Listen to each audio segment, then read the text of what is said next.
Macca's Guides.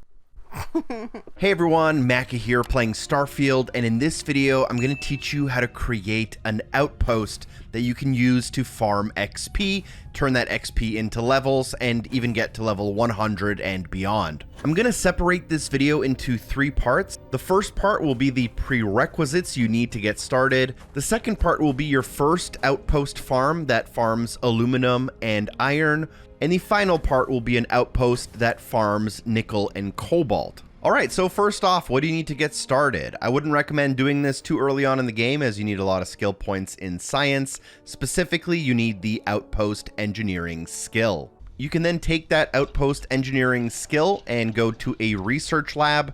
You'll need to research power generation and resource extractors. Level 1 is completely fine to start with. Once you do that, I highly recommend having a ship with at least 2,000 to 3,000 cargo space.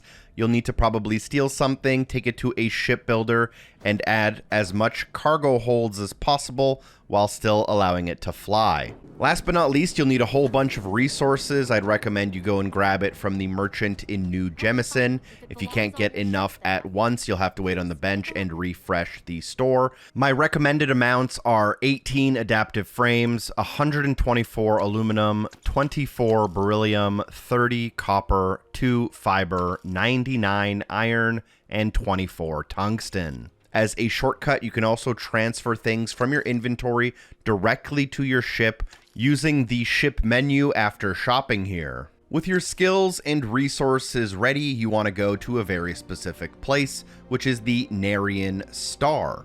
Once here, you want to specifically look for a moon of Sumati, and it is called Andraphon. Once you're here, you can scan this planet, and you're going to be looking for a very specific shape. Keep turning the planet until you can find this area where there is some iron located in close proximity to aluminum. You can set the target landing designation here, and you'll notice that in the right-hand side, it'll say craters and mountains. This is where craters, which have aluminum, meet mountains, which have iron. What you're trying to do is land on the craters as close to the mountains as possible in this exact space you can see on screen. Once you land here, you'll probably land on some flat land, and you may see some mountains. You'll want to start running towards those. But take out your scanner with LB, and you can scan the ground looking for resource veins. They kind of glow on the ground. You can then also press X to make an outpost, and when your outpost is out, in the top left corner, you'll see what your outpost can reach. And you want to find an area where you can reach aluminum and iron at the same time.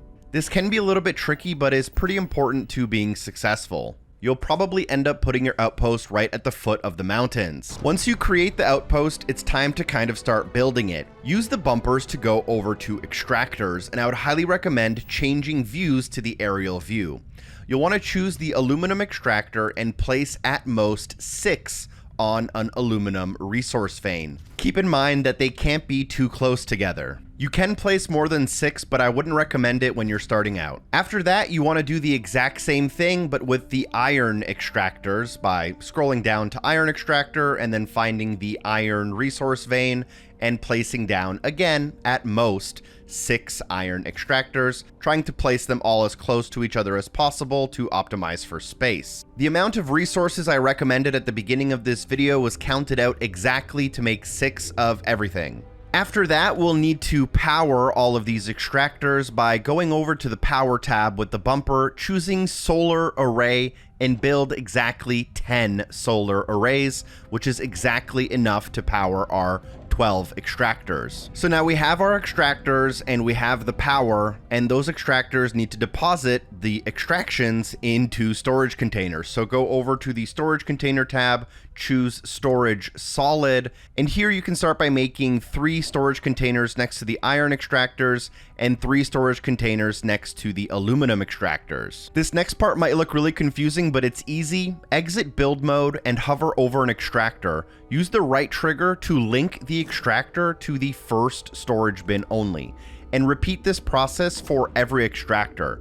Every time you do it, a red line will join the extractor to the first box in the storage boxes.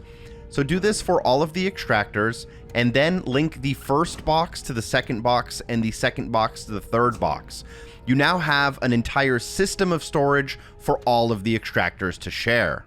And make sure you repeat this process both for iron and for aluminum. Don't just do it for one. Last but not least, we need two more things. Scroll over to the crafting tab and craft an industrial workbench. You can put it wherever you want. I like to put it next to the outpost marker so that it's fast.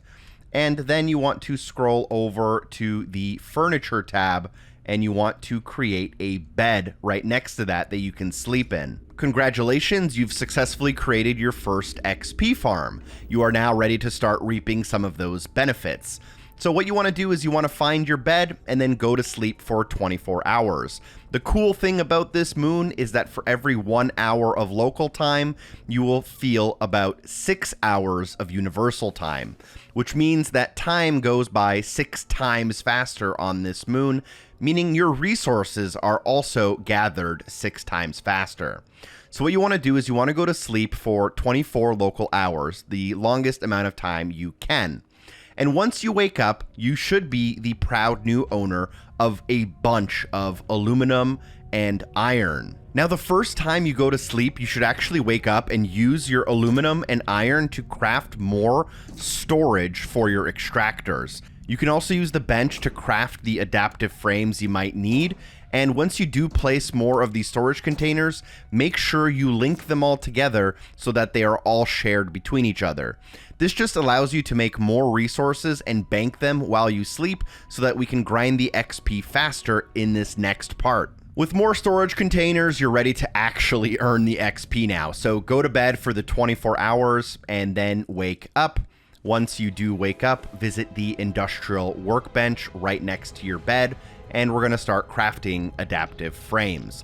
Every frame you create generates 1 XP, and we should be able to generate between 1,000 and 2,000 frames every time we sleep, so about 1,500 XP every minute or so. If you are playing with an Xbox controller, this can be a little bit tedious, but the fastest way to fill the bar is by holding right on the D-pad and tapping RB as fast as possible to get to 99, crafting 99 every single time. Additionally, if you've reached maximum relationship status with a companion, like for example, marrying Sarah, which I have a video for, you'll receive an additional 15% XP. At this point, you can just basically repeat this process as long as you want, gaining 20 levels for every hour you do it. You'll just continue going to bed for 24 hours, waking up to craft adaptive frames, and then repeating the cycle. You'll eventually end up with thousands of adaptive frames, and you can basically just throw them out as they aren't worth transporting to sell. It may also be worth noting that there is a chance you get attacked. If you do, just quickly kill off the enemies and repair anything they might have damaged,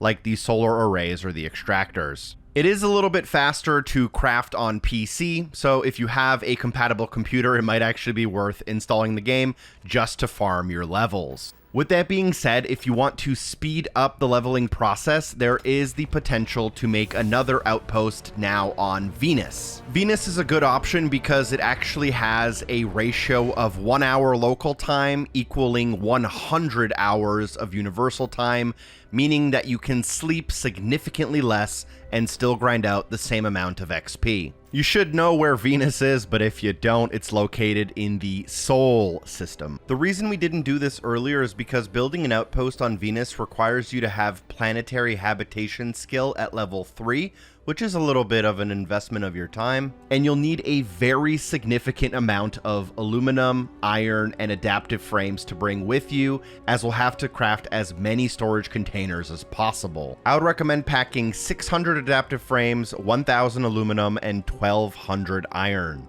The obvious trick here is to bring it from your first outpost by building a landing pad in the middle, landing your ship there, and then just transferring all that over. You can also further upgrade your outpost engineering to level 2, which will allow you to research resource extractor level 2 and manufacturing level 3, allowing you to use better extractors and larger containers. Setting up the outpost on Venus is pretty similar, except now we're looking to place our outpost somewhere where we can extract nickel and cobalt. We're also going to be using using wind turbines instead of solar arrays. And the limiting factor of how fast you can get XP is going to be the storage containers. Literally make as many as you can. And don't forget to link everything up once it's running. You'll obviously still need a crafting bench and a bed to sleep in.